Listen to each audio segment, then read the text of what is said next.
बाबू ACCL के लिए जो हम 100% इम्पोर्टेंट सीरीज भेज रहे हैं उसका ये नेक्स्ट पार्ट है। आज रात हम कुछ बहुत चीज़ों पे चर्चा करेंगे और उन चीज़ों पे चर्चा करेंगे जिसको स्टूडेंट पढ़ के नहीं जाता है और वही एग्जाम में आता है और वही फेल करता है। आलतू फालतू चीज को ढेर सारा पढ़ते रहता है। एग्जाम पास करना एक स्ट्रेटेजी है, रणनीति है, उसके तहत कीजिएगा तो पास होइएगा, अदरवाइज भूसा को ढेर सारा रख लीजिएगा तो ना होगा। ठीक, तो हम इस पे तो चर्चा करेंगे, इसके आगे भी चर्चा करेंगे। ये तीन चीज को पहले देख लेते। ब्लास्टिंग मतलब सॉलिड ब्लास्टिंग, आज का अंडरग्राउंड में सॉलिड ब्लास्टिंग करते हैं, गैस और बोल्टिंग, और तीनों जो है अंडरग्राउंड वाला बात बता रहा हूं मैं, ओपन कास्ट का नहीं। अब इसमें क्या बताना चाह रहा हूं कि किसके सुपरविजन में होता है, करता कौन है, दो अलग अलग चीज है, दोनों को एक के बूझ लेता है। ब्लास्टिंग रेगुलेशन 190 के अनुसार अंडरग्राउंड में ब्लास्टिंग करने के लिए मिनिमम क्वालिफिकेशन चाहिए माइनिंग सरदार। मिनिमम क्वालिफिकेशन की बात करो, वहां लिखा होगा कि मैनेजर सर्टिफिकेट होल्डर और ओवरमैन सर्टिफिकेट होल्डर और सरदार सर्टिफिकेट होल्डर, मतलब mining Sardar is the minimum qualification for shot firing purposes as per regulation 190। और डिफॉल्ट ब्लास्टिंग के लिए बताए थे ओपन कास्ट में, शॉट फायरिंग के लिए मतलब शॉट फायर का मिनिमम क्वालिफिकेशन होगा ओवरमैन, वो अलग से सर्कुलर में दिया हुआ है। ठीक है, वहां पर भी आपका ओपन कास्ट में वैसे दिया है कि मैनेजर अब्लिक ओवरमैन अब्लिक सरदार सर्टिफिकेट ऐसा दिया ना, लेकिन उसी 190 के ऊपर गजट नोटिफिकेशन भी है कि डीप होल ब्लास्टिंग के लिए minimum qualification is ओवरमैन certificate holder and qualification of blasting officer is first class manager certificate holder. ठंडी के चलते थोड़ा बोलने में दिक्कत हो रहा है। ठीक है, तो किसके सुपरविजन में अंडरग्राउंड में सॉलिड ब्लास्टिंग होगा, करेगा कौन, करेगा तो शॉट फायर कौन है 190 के अनुसार, माइनिंग सरदार। मतलब ब्लास्टिंग कौन करता है भैया, कौन करवाता है, माइनिंग सरदार। लेकिन किसके सुपरविजन में होगा, किसके जनरल सुपरविजन में ब्लास्टिंग होगा, वो है ओवरमैन। ठीक है, दो अलग अलग बात है। शॉट फायर तो आपका सरदार है, माइनिंग सरदार है, बट किसके सुपरविजन में होगा, ओवरमैन के सुपरविजन में होगा। कि जो सरदार है वो CMR 2017 के विभिन्न प्रावधानों के तहत ब्लास्टिंग को कर रहा है या नहीं कर रहा है, यह देखने की जिम्मेदारी ओवरमैन की है और वो प्रोविजंस लागू करने की जिम्मेदारी शॉट फायर की है। मतलब किसके सुपरविजन में सॉलिड ब्लास्टिंग होगा, ओवरमैन के। कौन करेगा, शॉट फायर कौन होगा, माइनिंग सरदार। गैस 166 के अनुसार गैस यदि किसी जगह पर मिल गया तो गैस रिमूवल कौन करवाएगा, माइनिंग सरदार करवाएगा। गैस रिमूवल की रिस्पॉन्सिबिलिटी किसकी है, माइनिंग सरदार की। लेकिन किसके सुपरविजन में करवाएगा, ओवरमैन के सुपरविजन में, एटलीस्ट ओवरमैन के सुपरविजन में। Bolting, roof bolting, roof bolt कौन करवाएगा, माइनिंग सरदार रूफ बोल्टिंग करवाएगा। रूफ बोल्टिंग करवाने की जिम्मेदारी माइनिंग सरदार की होगी। लेकिन रूफ बोल्टिंग का जो कार्य है, वर्क ऑफ रूफ बोल्टिंग का सुपरविजन जो होगा वो होगा ओवरमैन के सुपरविजन में। ओवरमैन देखेगा कि जो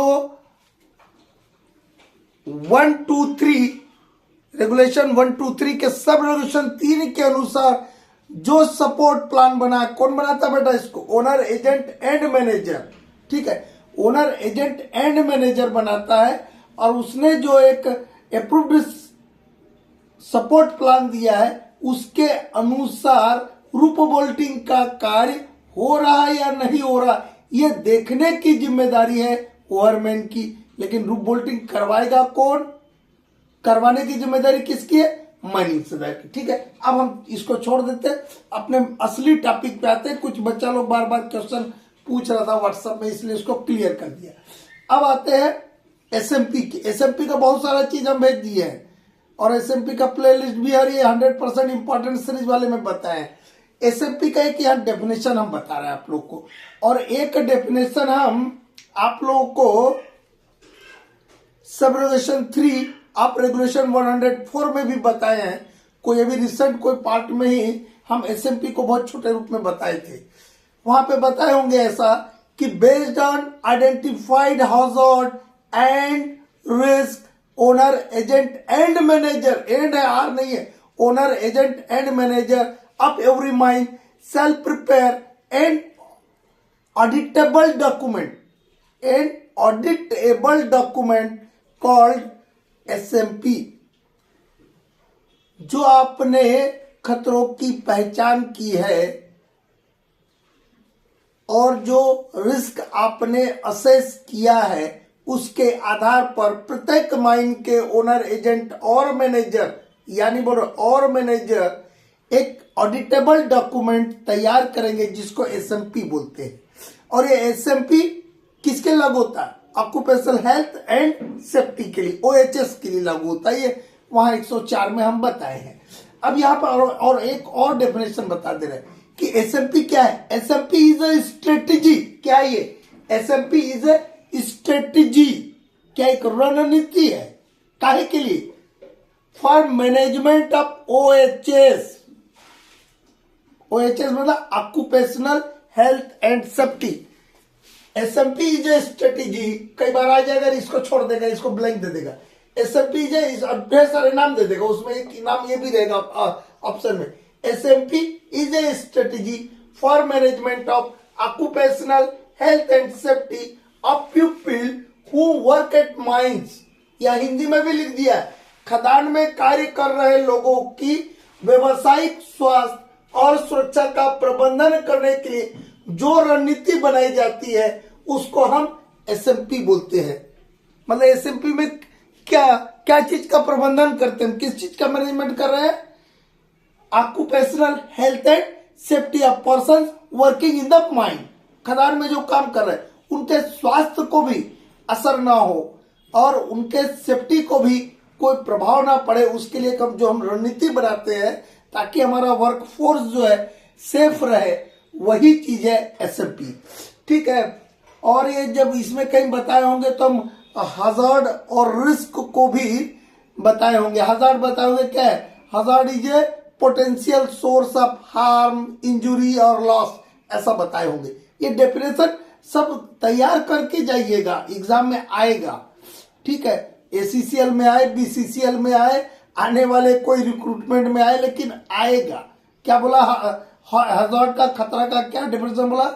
potential source of harm, injury और लॉस। रिस्क को बताया था, रिस्क को लंबा चौड़ा बताया तो छोटा सा भी याद रखिएगा, combination of likelihood and it's consequences, यही बताए होंगे, ऐसा बोले होंगे।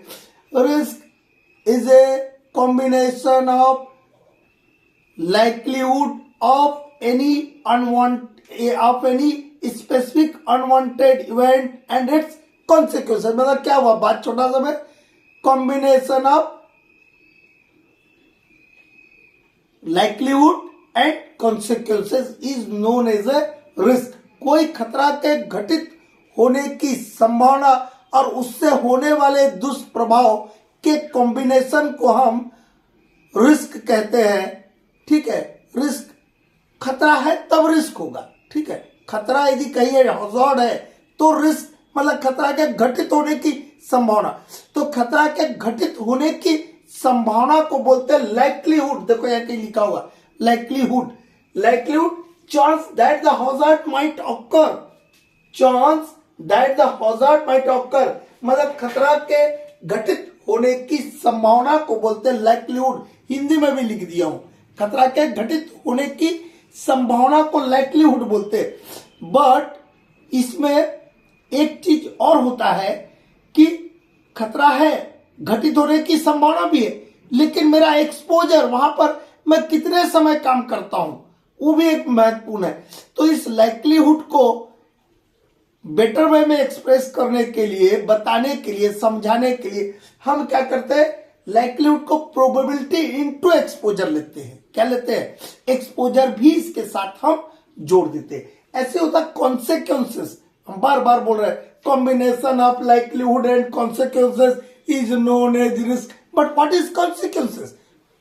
कुछ नहीं है कि यदि कोई खतरा है और खतरा घट गया तो रिस्क हुआ। अब रिस्क है तो उससे कितना नुकसान होगा, वो चीज को बताने की, कितना नुकसान होगा, कितना बड़ा साइज होगा।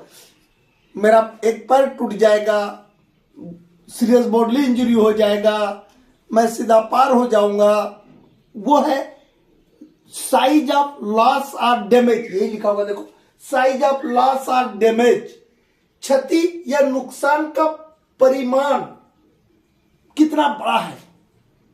यदि कोई रिस्क से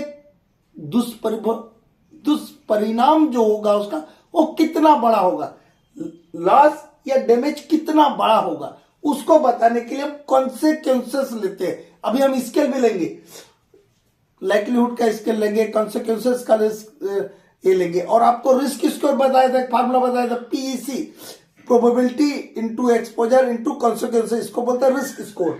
ठीक है, अब हम आगे बढ़ते हैं, इसके ऊपर एक ना एक क्वेश्चन पक्का आएगा।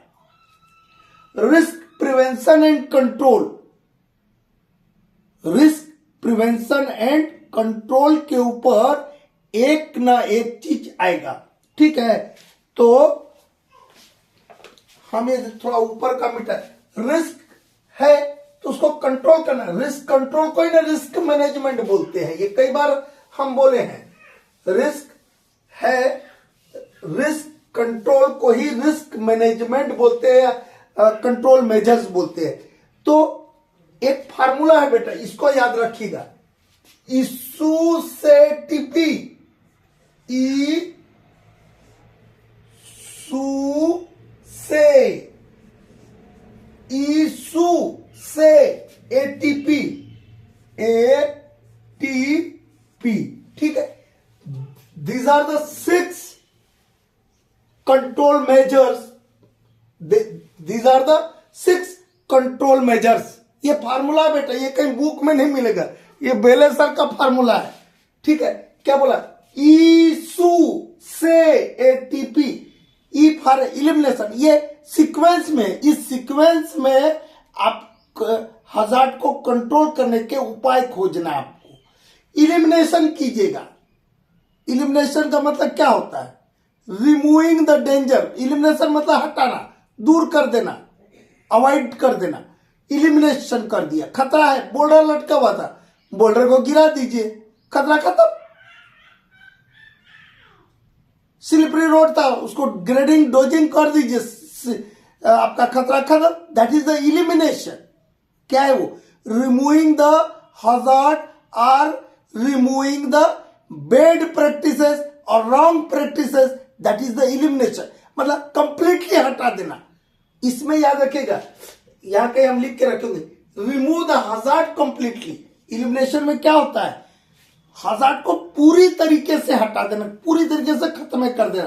तो जब हजार्डेंट रहेगा तो रिस्क की कोई बात, घटना घटित होने की बात आएगी नहीं। घटना घटित होने की बात को रिस्क बोलते हैं। ठीक है, लोग रिस्क को खतरा बोलता है। ठीक है, तो इलिमिनेशन यदि आप करेंगे तो क्या होगा, 100% आपने क्या किया, रिस्क कंट्रोल कर लिया।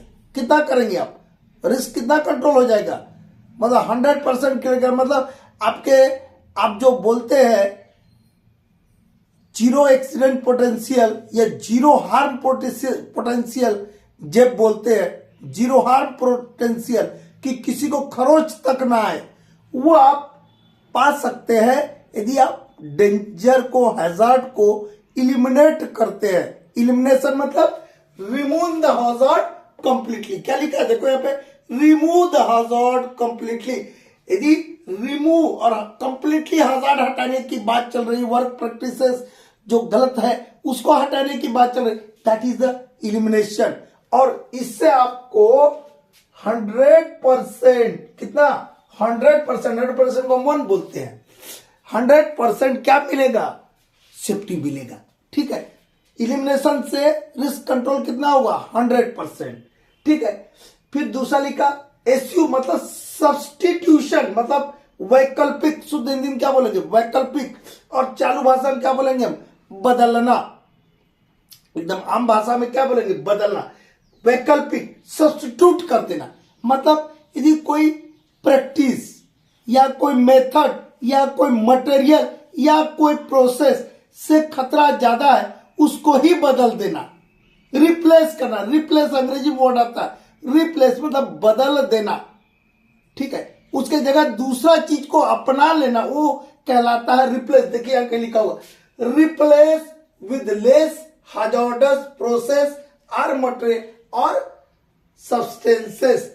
यदि हम सब्स्टिट्यूट कर देते हैं कोई मेथड या प्रोसेस या मटेरियल या सब्सटेंस जिससे खतरा है, यदि उसी को बदल ही देते हैं तो हम रिस्क को कितना कंट्रोल करेंगे? 75%। कितना करेंगे? 75% बता रहे फार्मूला। फिर एक होता है सेपरेशन।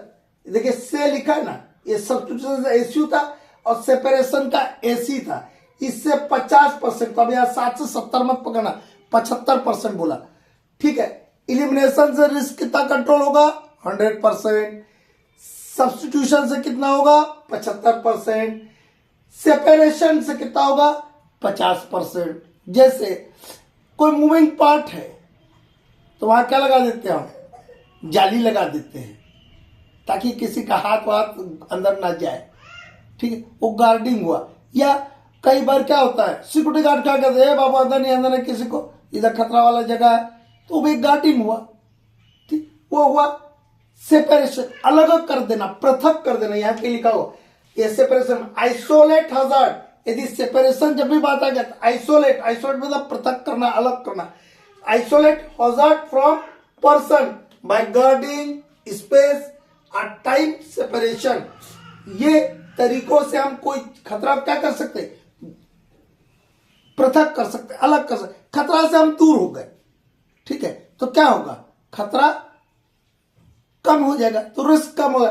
तो यदि हम सेपरेशन का मेथड अपनाते हैं तो कितना खतरा हम रिस्क को कम कर सकते हैं? 50%। उसके बाद एडमिनिस्ट्रेशन से 30%। आपका एसओपी लागू किया, कड़ाई से लोगों को सुरक्षा के नियमों का पालन करवाए तो 30%। ट्रेनिंग से 20%, और 20 मतलब 2। और पर्सनल प्रोटेक्टिव इक्विपमेंट पीपी से सिर्फ और सिर्फ जो जूता, टोपी ये सब पहनते हैं ना, इससे सिर्फ कितना रिस्क कंट्रोल होता है? 5%। और हम सबसे ज्यादा किस पे जोर लगाते?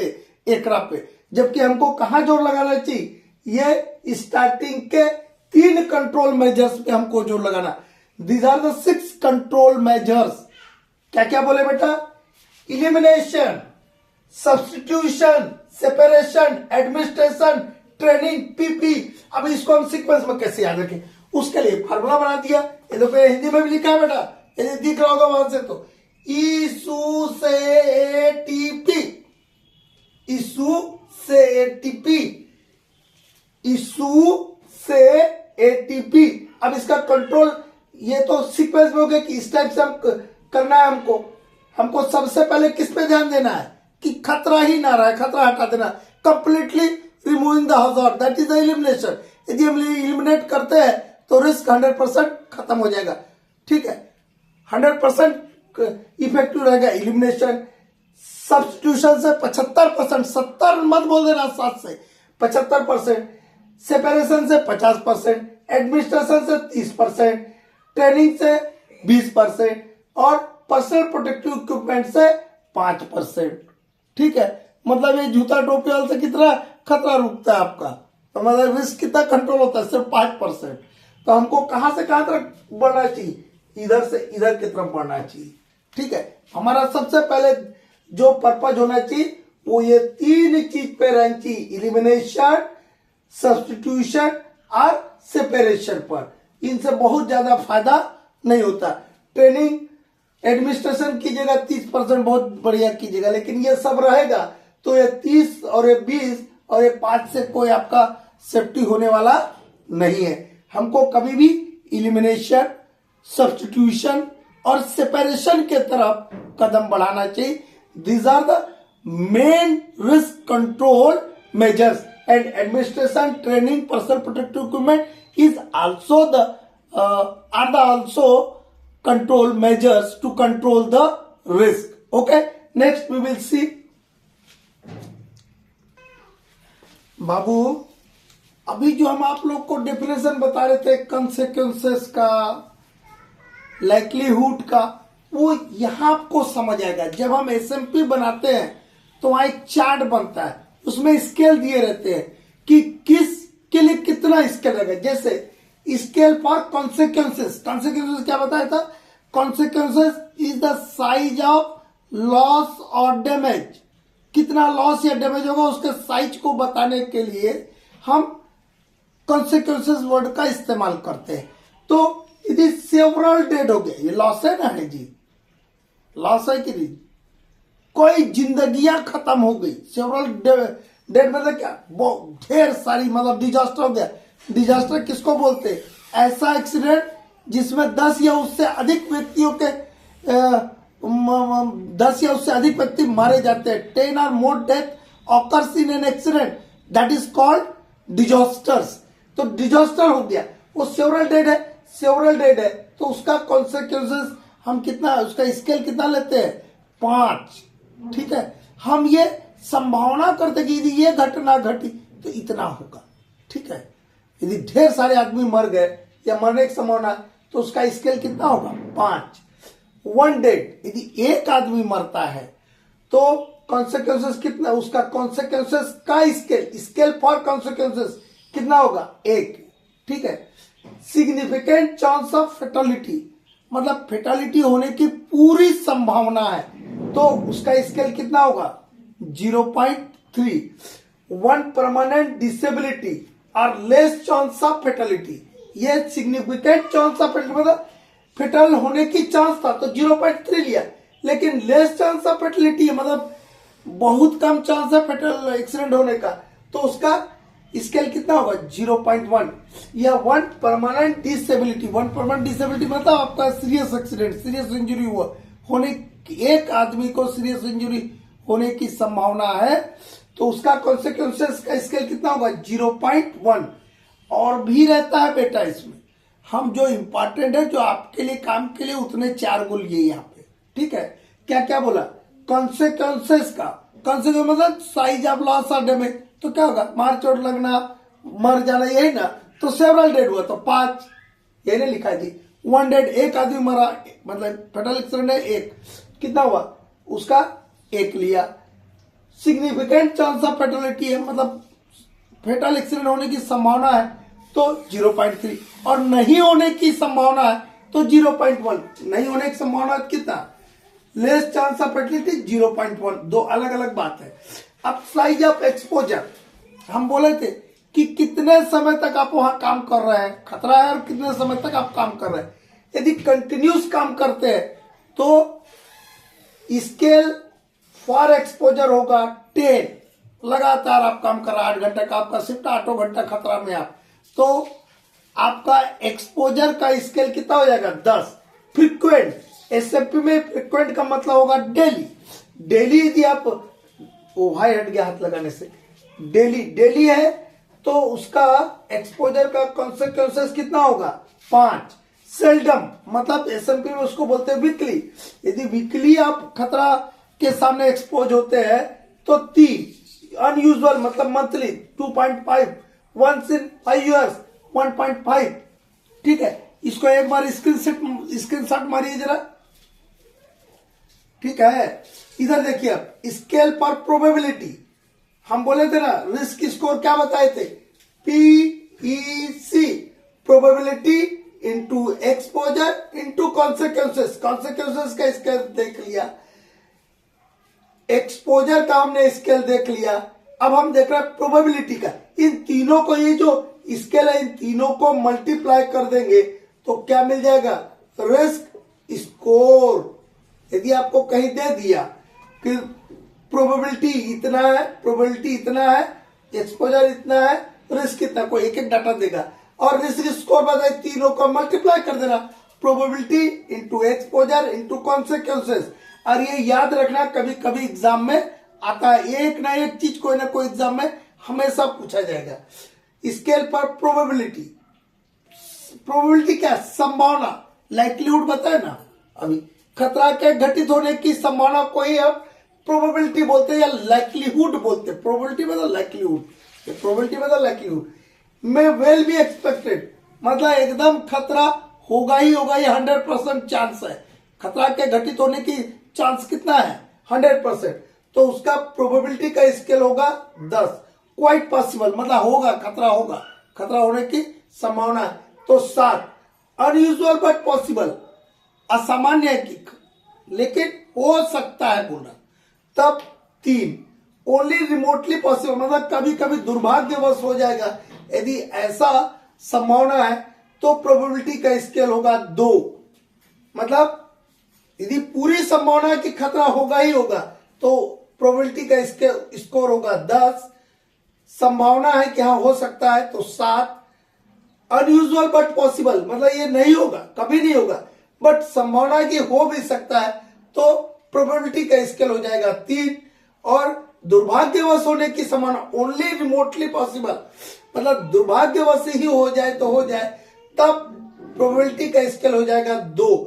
इसको एक बार स्क्रीनशॉट ले लीजिए, ठीक है, स्क्रीनशॉट ले लीजिए, देख के रखिएगा, पढ़िएगा, इसमें से कोई ना कोई एक कभी ना कभी आएगा ही आएगा। पीईसी याद रखिएगा, probability into exposure into consequences, जिसको हम रिस्क स्कोर बोलते हैं, ठीक है। और मेरे चैनल में आपके एसीसीएल के लिए सब कुछ दिया हुआ है, और कम से कम कुछ नहीं पढ़ सकते पूरा चैनल में तो 880 वीडियो होगा, उतना नहीं पढ़ पाइएगा, तो कम से कम आप सीआईएल रिक्रूटमेंट प्लेलिस्ट को तो देखिए बंधु, एसएमपी को देखिए, माइंड प्लान्स वाला प्लेलिस्ट को देखिए, वाइंडिंग इन शाफ्ट वाला देख लीजिए, सेफ्ट रेस्क्यू अप्रेंटिस वाला देख लीजिए, फर्स्ट एड इन माइंस वाला देख लीजिए, एसएमपी वाला प्लेलिस्ट देखिए, तब ना होगा। आप बोले कि एमसीक्यू का बुक पढ़ के आप पास कर लीजिएगा, तो ये आप भ्रम में है, वो कभी गलती मत कीजिएगा, थोड़ा लंबा चौड़ा पढ़ करके रखिएगा।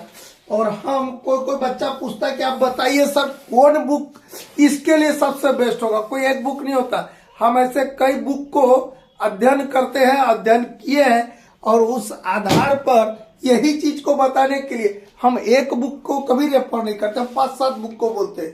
तो अब उतना स्टूडेंट यदि करेगा तो रिसर्च में चले जाएगा, और रिसर्च में जाएगा वो ओवरेज हो जाएगा, तो जो रिसर्च के पेपर उसमें बैठ के समोसा खाएगा। और ये आज का बड़ा डिफिकल्ट टॉपिक था, ये आपको समझ आया कि नहीं आया ये हमको बताइएगा, ठीक है। Okay, thank you.